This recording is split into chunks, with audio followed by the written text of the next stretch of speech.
நீ என்ன நினைச்சாலும் பரவாயில்ல. அப்புறம் இதுதான் பழக்க வழக்கம். அந்த பையனோட வீட அவளுடைய தாய் தான் பார்த்துப்பா. நானும் அதை தான் செய்யறேன். உனக்கு பணம் எதுக்கு தேவைன்னு அவகிட்ட சொல்லு, அவ உனக்கு கொடுப்பா. எனக்கு காசு கிடைக்குதோ இல்லையோ அத பத்தி எனக்கு எந்த கவலையும் இல்ல. ஆனா இந்த திருநங்கைக்கு நான் எதுவுமே சொல்ல மாட்டேன். சரி, சொல்லலன்னா இப்போ உனக்கு பணம் கிடைக்காது. ரவி, அத்தை கிட்ட என்ன பேசிட்டு இருக்க? சௌமியாவை இந்த வீட்டு மருமகளா ஏத்துக்கிட்டு சில பொறுப்புகளை ஒப்படைச்சிருக்காங்கன்னா அப்ப நாம அவங்க முடிவுகளை மதிச்சு ஆகணும்ல. அத்த, நான் உங்களுக்கு புரியுற மாதிரி சொல்றேன். சிண்டு வெளியில போகணும்னு அடம் பிடிச்சிட்டு இருந்தா, அப்புறம் ஷாப்பிங்க்கு கொஞ்சம் பணம் தேவைப்படுச்சு, அதான். மருமகளே சொல்லுங்க அத்தை. அவங்க வெளியில போகிறதுக்கு, சுத்துறதுக்கு, சாப்பாட்டுக்கு, செலவு பண்றதுக்கு எவ்வளவு பணம் தேவைப்படுதோ அது எல்லாத்தையும் இவங்க கையில நீ கொடுத்து அனுப்பு. அப்புறம் கேட்டுக்க, கணக்கு எல்லாமே சரியா இருக்கணும். சரிங்க அத்தை. போ. வாங்க.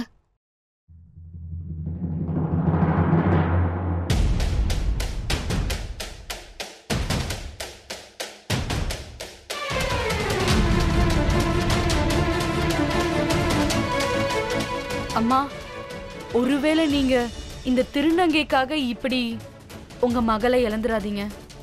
நிரந்தரமா என்னைக்குமே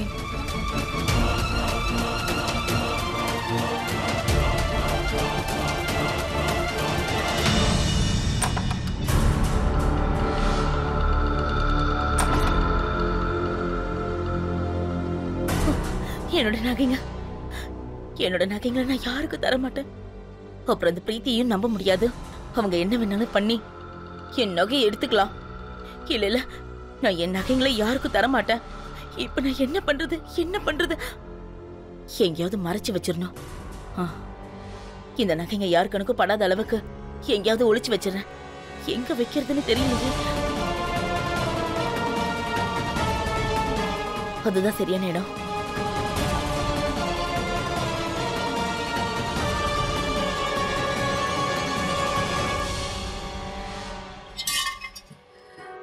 அவ்வளவுதான். இந்த இடத்தை யாராலையும் கண்டுபிடிக்க முடியாது. ஸ்டாக்ஸோட எல்லா லிஸ்டும் இருக்கு. அப்புறம் கபூர் சார் கிட்ட இருந்து ஒரு ஆர்டரும் வந்திருக்கு.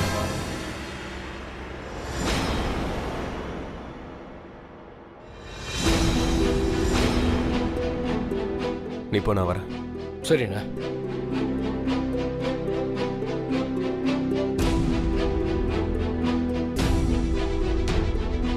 சித்தப்பா,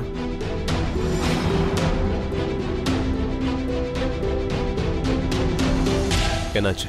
கணக்கில் 1.5 லட்சம் ரூபாய் குறைஞ்சது இல்லை, அதை நான் தான் எடுத்தேன். இப்போ என்ன பண்ணுறது? நினைவு தெரிஞ்ச நாள்லேருந்து நான் கஷ்டப்பட்டு இந்த ஃபேக்டரிக்காக உழைச்சேன். ஆனால் அண்ணன், அவருக்கு நானும் ஒரு குடும்பஸ்தான், எனக்கு பொண்டாட்டி குழந்தையெல்லாம் இருக்குங்கிற விஷயமே மறந்து போச்சு. என் குடும்பத்துக்கு செலவு பண்ணணும் அப்படின்னு சொல்லி சின்ன சின்ன விஷயத்துக்கு அவர்கிட்ட கையேந்தி நிற்கிறது எனக்கு பிடிக்கல. அதனால தான் தப்பு நடந்துருச்சு. என்ன பண்ணுறது? ஆனால் அருண், அது ரொம்ப பெரிய அமௌண்ட்டு. டைம் கூட இல்லை. நான் எப்படி அரேஞ்ச் பண்ணுவேன்? எனக்கு என்ன தோணுதுன்னா, நான் எதையாவது விற்று எப்படியாவது. சித்தப்பா, நீங்க என்ன பேசுறீங்க? நான் உங்க கூட இருக்கும்போது அப்படி ஒரு நிலைமை வரவிட்டுருவானா என்ன? உங்களுக்கு எந்த பிரச்சனையும் வரவிட மாட்டேன். நான் சொல்றது கேளுங்க. டென்ஷன் ஆகாம இருங்க. நான் அர்ஜுன் தாஸ் கிட்ட போய் பேசுறேன், சரியா? அப்புறம் என்ன இருந்தாலும் சின்ன வயசுல நான் கேட்ட எல்லாத்தையுமே நீங்க எனக்கு வாங்கி கொடுத்துருக்கீங்க. அந்த நன்றி கடனை இப்போ நான் தீர்த்துட்டு போறேன். நீங்க டென்ஷன் ஆகாம இருங்க. நான் அர்ஜுன் தாஸ் கிட்ட போய் பேசுறேன். அப்படியே அர்ஜுன் தாஸ் ஒத்துக்கலனா நாம 2 பேரும் சேர்ந்து என்ன தேவையோ அதை செஞ்சுட்டு போவோம். ஏதாவது சொல்யூஷன் கிடைக்காம போயிடும். அருண், நிஜமாவா? ஆமா சித்தப்பா, டென்ஷன் ஆகாம இருங்க. பொறுமையின் பலன் இனிமையா இருக்கும்பா. எனக்கு ராவி மேல முழு நம்பிக்கை இருக்கு. நீங்க வேணா பாருங்கப்பா, அவ அர்ஜுன் தாஸ் கிட்ட இருந்து அவளோட பங்கை கண்டிப்பா வாங்கியே தீருவா. சண்டை போட்டாவது வாங்கிடுவா. ஆமாப்பா, எனக்கு உன் மேல நம்பிக்கை இருக்கு. நான் அந்த நாளுக்காக தான் காத்துக்கிட்டு இருக்கேன். அப்புறம் உனக்கு தான் தெரியல, அவர்கிட்ட எதையும் ஒழுங்கா கேட்டா செய்ய மாட்டாரு. நான் கிளம்புறேன்.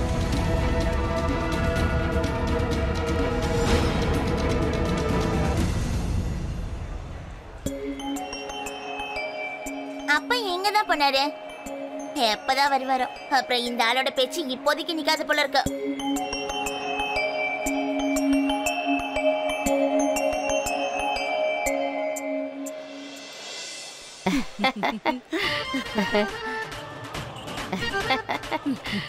அண்ணா காசு கொடுங்க. என்ன பாக்குறீங்க? காசு எடுங்க. நான் எதுக்கு காசு கொடுக்கணும்? உழைச்ச காசு சும்மா கொடுத்துட முடியுமா?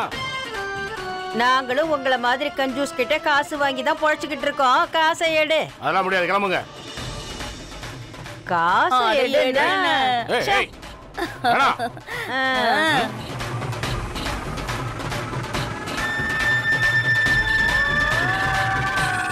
உங்க திருநங்கைகளுக்கு ஒரு தடவை சொன்னா புரியாதா?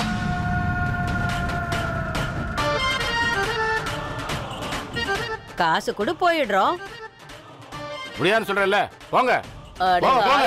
காசை எடு. காசு எதுவும் தர முடியாது. போயிடுறோம். போங்க காசை அண்ணா. எடு. அல்ல சார், இங்க பாருங்க, இவங்க எல்லாம் ஒண்ணு திருநங்கைங்க இல்ல.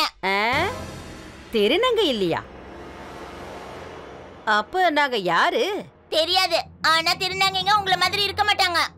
இந்த மாதிரி அடுத்தவங்களை தொல்லை பண்ண மாட்டாங்க. அவங்க ரொம்ப அன்பா பேசுவாங்க. அதாவது எங்க அத்தை மாதிரி. நீங்க எல்லாம் திருநங்கைங்கன்னு போய் சொல்றீங்க. அத்தையா? அத்தையா? திருநங்கைய ஒருத்தரோட அத்தையா எப்படி பார்க்க முடியும்?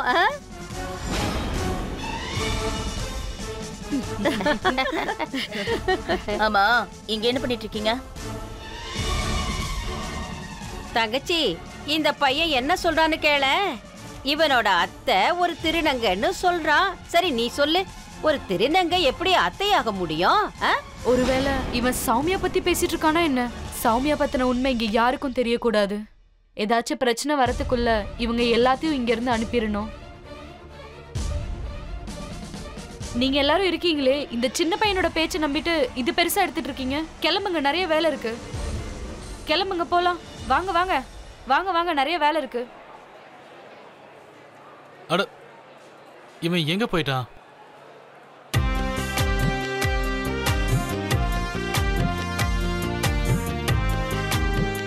சிண்டு, சிண்டு, உன்னை அங்கதானே உட்கார வச்சுட்டு போனேன். எங்க எதுக்கு வந்த? வேற என்ன பண்றது? யாராவது இவ்வளவு நேரம் ரெஸ்ட் ரூமுக்கு போவாங்களா? நீ ரொம்ப பேசுற, கிளம்பு. சௌமியா, என்னங்க? சௌமியா, என் பேரை ஏல விட்டது போதும். என்ன விஷயம் சொல்லுங்க. சௌமியா, நான் உன்கிட்ட ஒரு முக்கியமான விஷயம் பேசணும். இன்னைக்கும் பானிபூரி வாங்கிட்டு வந்தீங்களா? இல்லையே. பின்ன உனக்கு ஒன்று தெரியுமா? இன்னைக்கு ஃபேக்டரியில 4 ஒர்க்கர்ஸ் அவங்க பொண்டாட்டிய பிறந்த வீட்டுல இருந்து திரும்ப கூட்டிட்டு வந்திருக்காங்க. எப்படின்னு சொல்லு. எப்படிங்க? நம்மளுடைய லவ் ஸ்டோரி கேட்டதுக்கு அப்புறமா. அப்படின்னா நீங்க அவங்களுக்கு எல்லாமே சொல்லிட்டீங்களா? எல்லாத்தையும் சொல்லிட்டேன். அதாவது நீங்க எப்படியெல்லாம் சேட்டை பண்ணுவீங்க, சின்ன குழந்தைங்க மாதிரி நடந்துக்கிட்டு உங்க மனைவியை தொல்லை பண்ணுவீங்கன்னு தெரியும். ஆமா சௌமியா, எல்லாத்தையுமே சொல்லிட்டேன். அப்படியே என்னால முடிஞ்சா அத நியூஸ் பேப்பர்ல கூட போட்டு ரிலீஸ் பண்ணிடுவேன். இந்த பாலிடிக்ஸ் அப்புறம் சில முக்கியமான விஷயங்களை மட்டும் விட்டுட்டு முழு பேப்பர்லயும் நம்ம லவ் ஸ்டோரி மட்டும்தான். நான் உங்களுக்கு பிடிச்ச புலாவ் செஞ்சுட்டு இருக்கேன். நீங்க இங்க இருந்து போயிடுங்க, சரியா? நானும் கூட சேர்ந்து புலாவ் பண்ணட்டுமா? வேணாங்க, நீங்க போங்க. யாராவது வந்துட போறாங்க. பாருப்பா, அந்த வீட்டுல என்னடானா நாம 2 பேரும் சேர்ந்து தான் எல்லாத்தையும் செய்வோம்.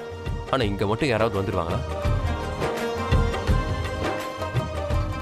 இந்தாங்க புலாவ் பூரா நீங்களே செய்யுங்க, நான் போறேன். அம்மா, என்னாச்சுங்க?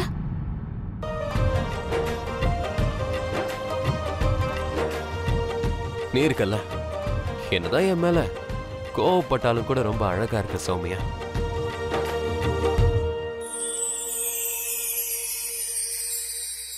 டேய், 6 மணி ஆயிடுச்சு.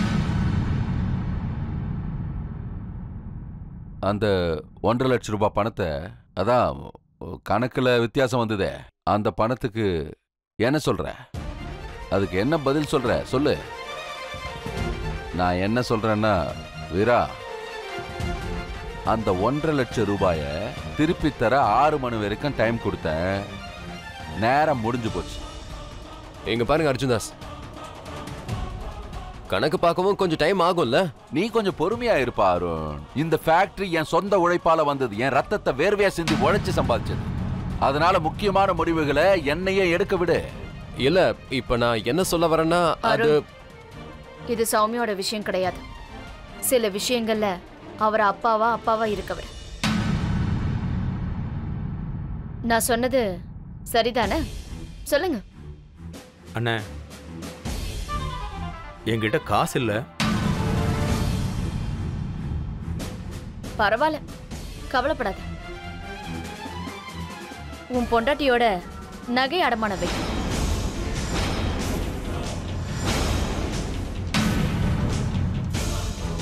எப்ப காசு வருதோ அப்ப மூட்டிடு. அம்மா, நீங்க என்ன பேசிட்டு இருக்கீங்க? இது வரைக்கும் இந்த சாவி கொத்த இந்த திருநங்கை கிட்ட கொடுத்தீங்க. இப்போ இவளால இந்த வீட்டு மகனோட நகையில அடமான வைக்க போறீங்களா என்ன?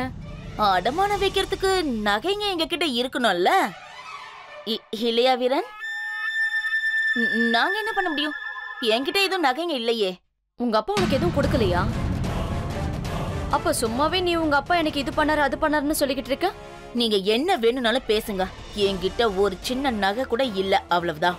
அப்படியா?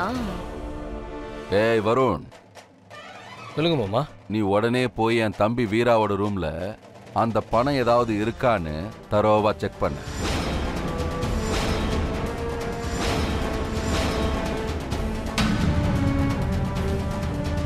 நல்லா செக் பண்ணி பாரு. கையில கிடைக்கிறத கொண்டு வந்துரு. இப்ப நான் ஏதாவது நடுவில் பேசினேன்னா அதையே பிரச்சனையாக்கிடுவாங்க. எப்படியாவது சித்தப்பாக்கு இன்னும் கொஞ்ச நாள் பணம் கொடுத்துருவேன். அவர் எப்படி நகையை மீட்டுடுவார். அது வரைக்கும் நடக்கிற பிரச்சனை நடந்துகிட்டு இருக்கட்டும்.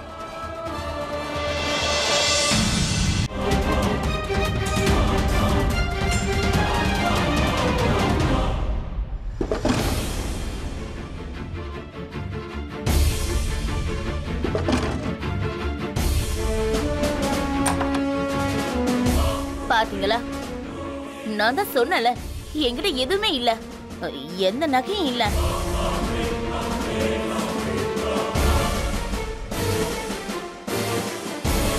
எதுவும் கிடைக்கல. நான் தான் சொன்னல என்கிட்ட ஒரு சின்ன நகை கூட இல்லைன்னு. அப்புறம் எப்படி தேடினாலும் கிடைக்கும்? கிடைக்கும், இங்கேயே கிடைக்கும்.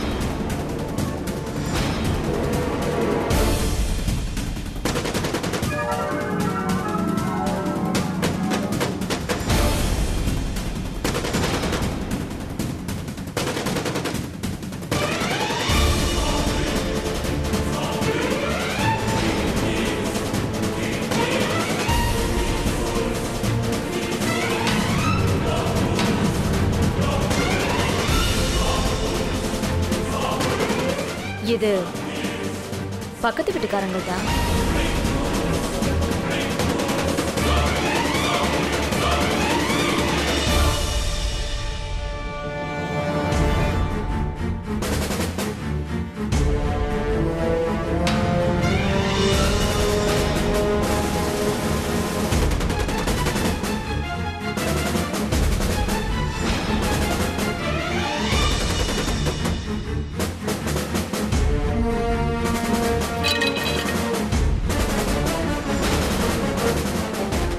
இந்த வரும், இதுல இருந்து நகையை எடு. பார்த்தா இதுலயும் இருக்கு. எனக்கு தெரியும். அப்புறம் அங்க இருக்கிற தலகாணில எல்லாம் தேடு. அதுல இருக்கிற கவர்லயும் பாரு, அங்கேயும் கிடைக்கும். மொத்த நகையும் எல்லாம் எடுத்துட்டு கீழே வந்துரு. சரி அத்தா.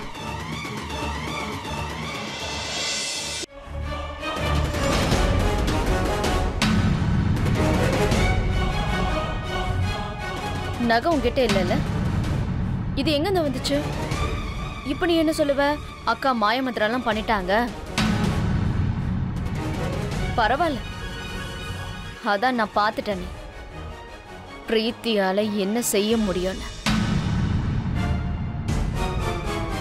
இப்ப இந்த நகை என்கிட்டதான் இருக்கும். உன்னுடைய காதை நல்லா கவனிச்சு கேட்டுக்க. சௌமியாவை நான் இந்த வீட்டு மருமகளா ஏத்துக்கிட்டேன். நீங்களும் அவளை ஏத்துக்கோங்க. நீ அவளை அடிக்கடி திருநுங்க திருநுங்க திருநுங்கன்னு சொல்லி கூப்பிடுவல்ல, அதை இன்னியோட நிறுத்தி. அத்தை அத்தை அத்தை அத்தை, இன்னைக்கு என்ன நடந்துச்சுன்னு உங்களுக்கு தெரியுமா? என்ன விஷயம் சிண்டு? நாங்க வெளியே போயிருந்தோம்ல, அங்க ஒரு சில பேர் நாங்க திருநங்கைங்கன்னு சொல்லிக்கிட்டு இருந்தாங்க. ஒரு ஆளை வேற தொல்லை பண்ணிட்டு இருந்தாங்க. அப்ப நான் அவங்க கிட்ட சொன்னேன், நீங்க எல்லாம் திருநங்கைங்க இல்ல, அவங்க ரொம்ப நல்லவங்கன்னு சொன்னேன். அவங்க ரொம்ப அழகா இருப்பாங்க, எல்லார்கிட்டயும் அன்பா பேசுவாங்கன்னு சொன்னேன். அப்ப அவங்க எல்லாம் என்கிட்ட உனக்கு எப்படி தெரியும்னு கேட்டாங்க. அதுக்கு நான் சொன்னேன், என் அத்தை ஒரு திருநங்கைன்னு.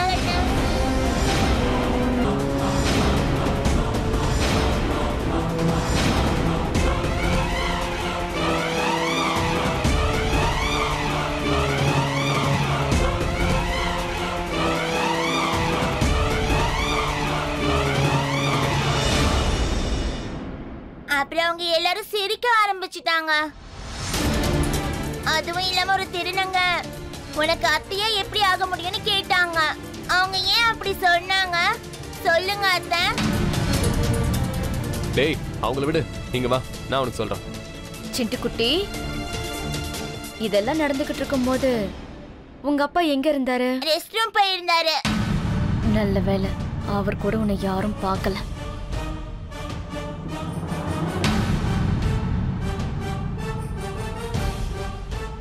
சிண்டு, இங்க பாரு, ஒரு விஷயத்த நல்லா புரிஞ்சுக்கணும். இந்த அத்தை இருக்காங்களே, உங்க மாமாவுடைய மனைவி, இந்த வீட்டு மருமக. நீ யார சந்திச்சியோ அவங்களுடைய தலையெழுத்து உன்னுடைய அத்தை அளவுக்கு அவ்வளவா நல்லா இல்ல. உன்னுடைய அத்தை ரொம்ப அழகானவங்க. ஒருவேளை வெளியில போய் நீ மத்தவங்க யார்கிட்டயாவது இந்த மாதிரி பேசினா அப்புறம் உன் அத்தைக்கு கண்ணு பற்றும். கண்ணு பட்டுருச்சுன்னா உன் அத்தைக்கு உடம்பு சரியில்லாம போயிடும். சரியா? இப்போ உன்னுடைய ரூமுக்கு போ. ராவி, அம்மா, உன்னுடைய புருஷனையும் குழந்தையும் நீ உன் ரூம்குள்ள கூட்டிட்டு போ. சரிம்மா. போ, போடா.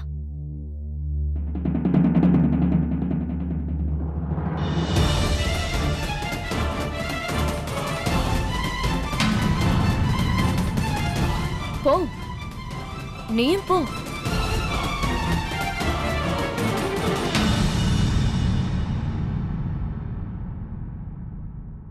என்னங்க, தண்ணி இருக்குல்ல, ஒருவேளை இன்னைக்கு நான் அதை குடிக்கலன்னா தூக்கு மாட்டி தொங்கிருப்பேன்.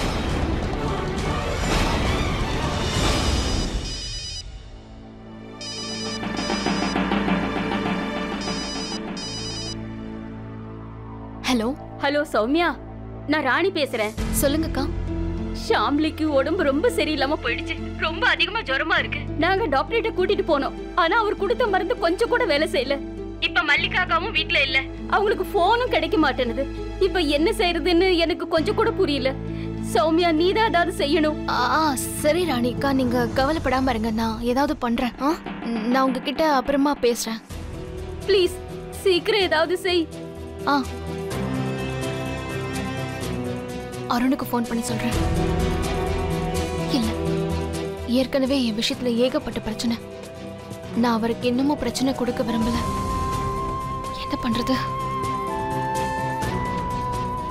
சாவித்ரி தேவி காலேஜ் அண்ட் ஹாஸ்பிட்டல், நான் இத பத்தி கேள்விப்பட்டிருக்கேன்.